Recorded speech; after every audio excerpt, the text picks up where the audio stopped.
Good morning, everybody.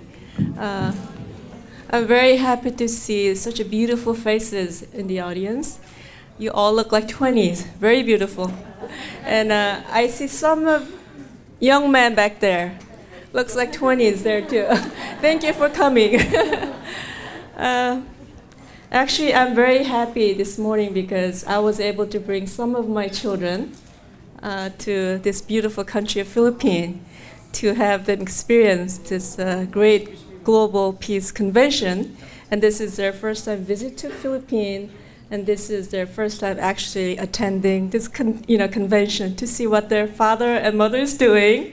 So if they could maybe stand up and greet the audience.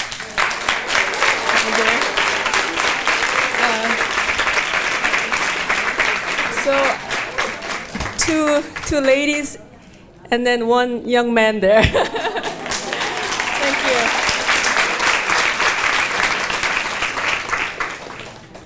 The reason I wanted them to attend this women's session is because I want them to really realize the importance of women.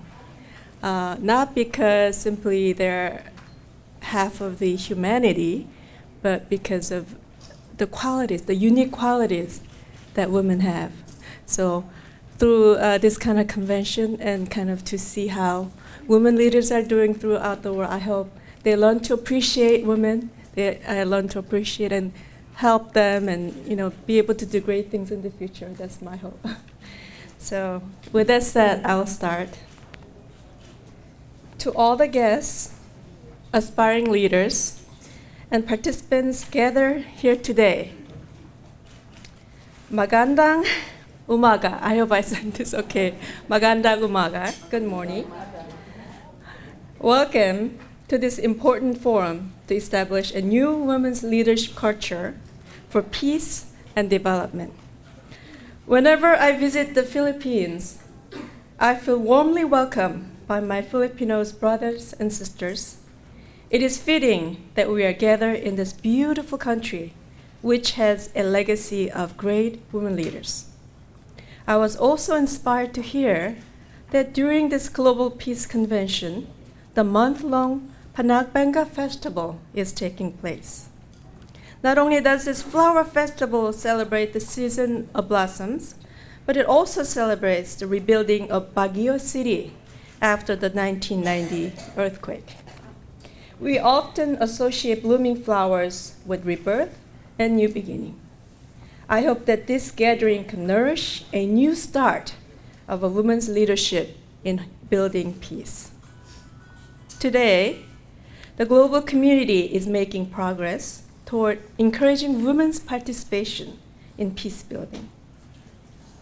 In 2000, the UN Security Council passed Resolution 1325 on women, peace, and security.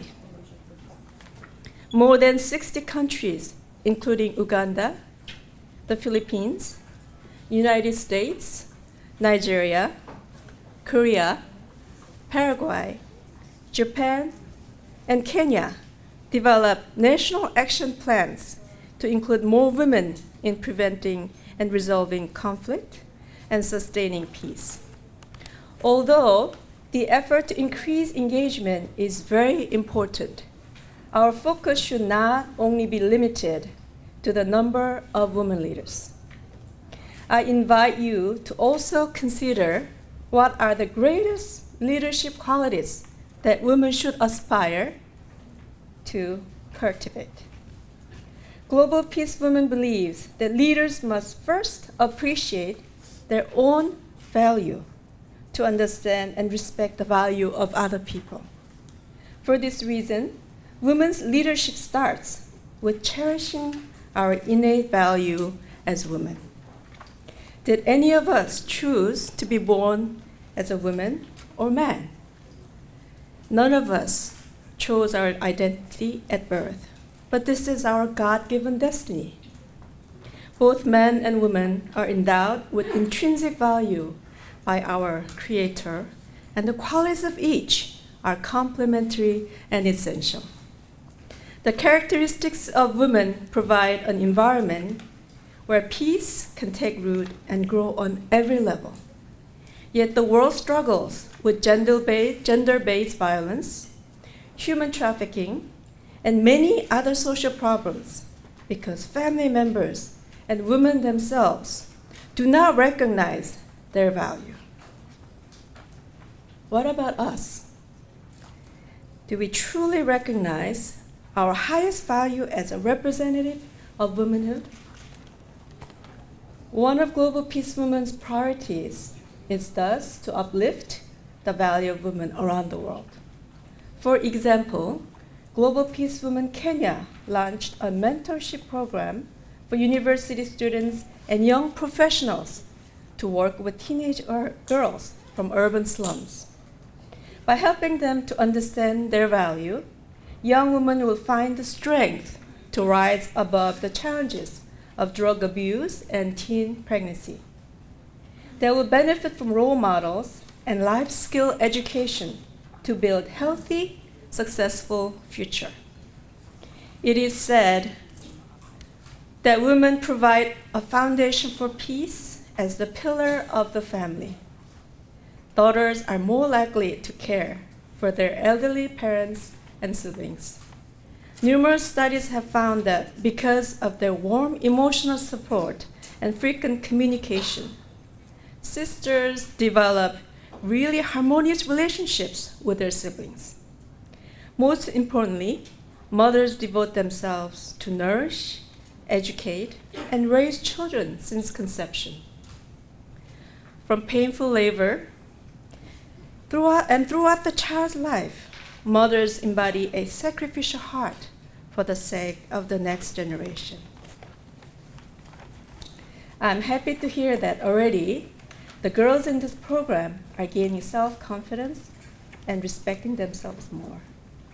This understanding of self-respect naturally leads to respecting and appreciating the value of other people. Relating with our family and community members in this way creates the harmonious culture of one family under God.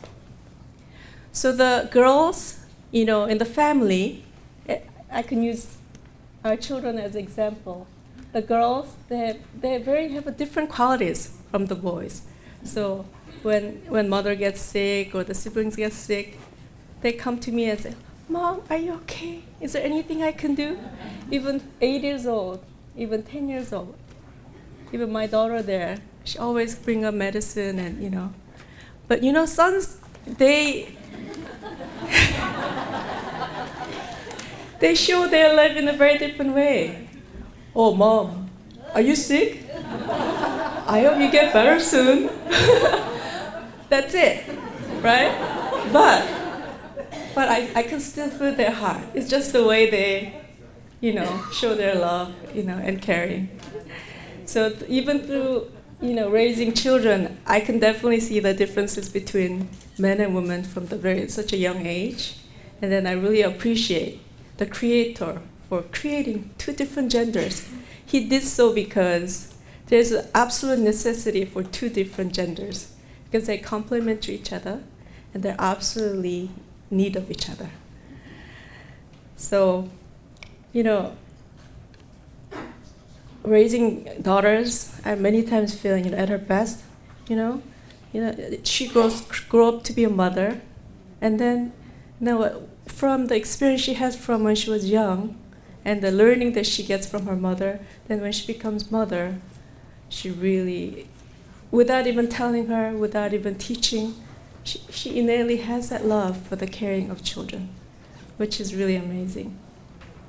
The mother's at her best is a lifelong source of unconditional love, harmony, and counsel.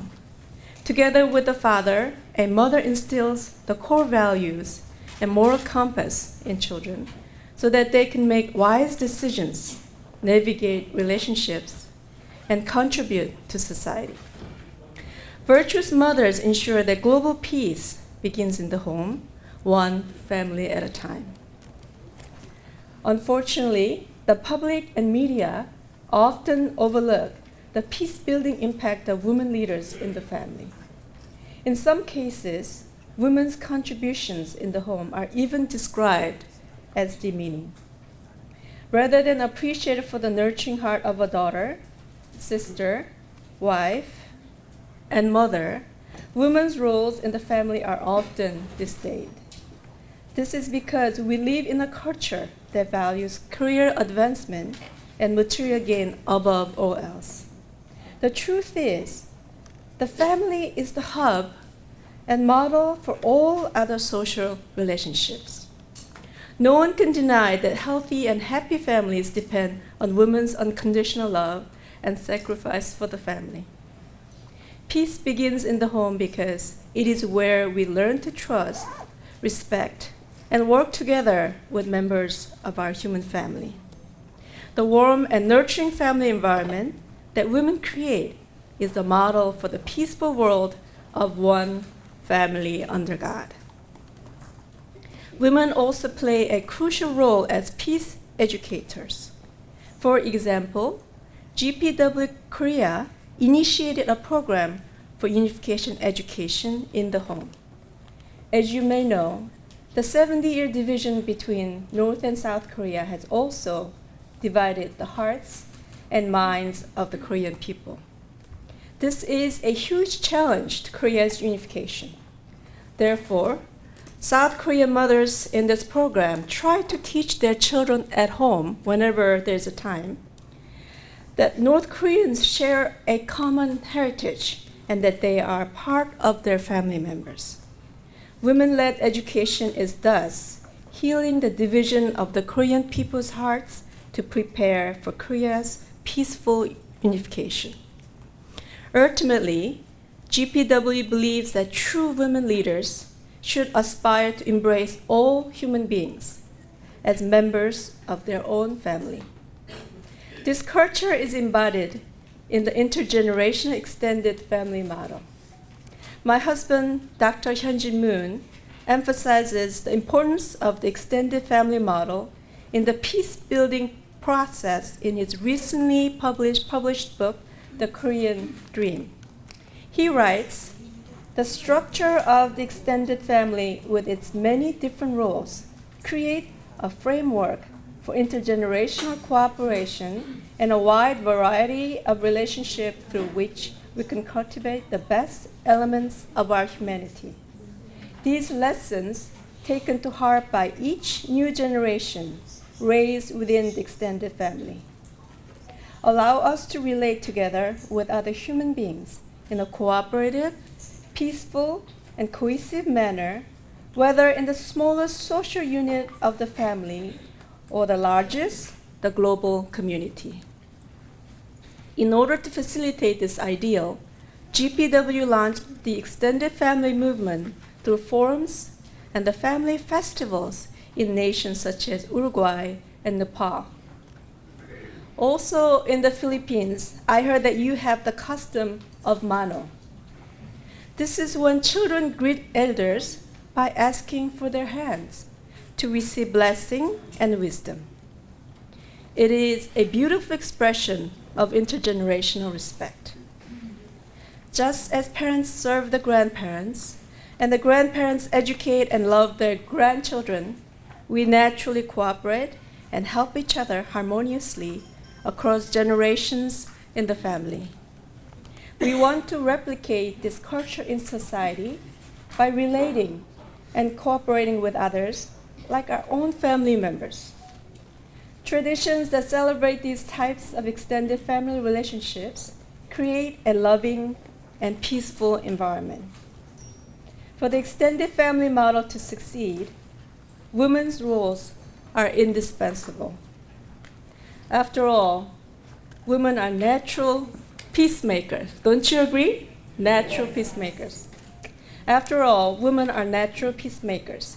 Mounting evidence shows that women promote peace and security through increasing dialogue, building consensus, and de-escalating tension. Experts say that the 2014 Bangsamoro Peace Agreement in the Philippines was successful because of women's leadership. Many Filipinos agree that ates, which means, I heard it means older sisters, are less likely to be perceived as threats and more likely to compromise with empathy and love to achieve common goals. Women legislators are also more likely to prevent the recurrence of conflict by caring for marginalized populations. Global Peace Foundation's One Family Under God campaign in Nigeria is a good example of how women strengthen reconciliation. Women from different religious, ethnic, and tribal backgrounds came together to serve the community. These different groups have a history of conflict and tension, but women were instrumental in bringing them to understand each other and collaborate. This demonstration of thoughtfulness and warmth shows women leaders' strength in creating an environment of harmony and cooperation. The core of the example above is the culture of selfless service and unconditional love. These traits are essential to women's efforts in building bridge of peace. To promote this ideal, GPW Paraguay created the Living for the Sake of Others Award to honor service-minded women leaders. For the past 8 years, we have discovered many unsung heroes who are underappreciated for their devotion to service. By recognizing their merit, GPW Paraguay is encouraging and inspiring more women to follow in their footsteps. Ladies and gentlemen, I want to remind everyone that the dream of peace requires each of our efforts. For women to fully promote and sustain peace throughout the world, their innate God-given values should be recognized and celebrated on every level. Let us cherish who we are as women, and let us strive to become harmonizers and peacemakers in the family and society. As the Global Peace Woman motto states, peace begins where? In the home. I'm honored to be among such great women who deeply love God and are dedicated to peace. I hope that you can join with me in committing our hearts, effort, and unique qualities to this noble cause. May God bless you and families. Salamat po. Is that right? Salamat po. Thank you. Thank you very much.